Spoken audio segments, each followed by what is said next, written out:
وجود نمایشگاه‌های تخصصی ابزار جاش خالی بود. تا امسال اردیبهشت ماه ما تونستیم تو تبریز اولین نمایشگاه تخصصی ابزار رو اجرا بکنیم و این به عنوان دومین نمایشگاه و انشالله تا آخر سال 2 نمایشگاه دیگه در کرمان و شهر ساری خواهیم داشت. تنوع برندها و گردش مالی ابزار اینو میخواست که یه نمایشگاه تخصصی و مستقل برای خودش داشته باشه که متاسفانه تا امسال و سال 1402 جای این نمایشگاه ها تو صنف ابزار ما خالی بود.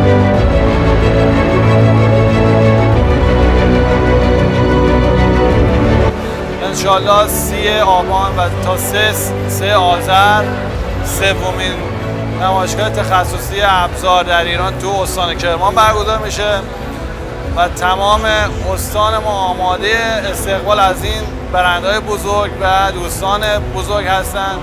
دعوت میکنم از همه برندها در این نمایشگاه شرکت کنند.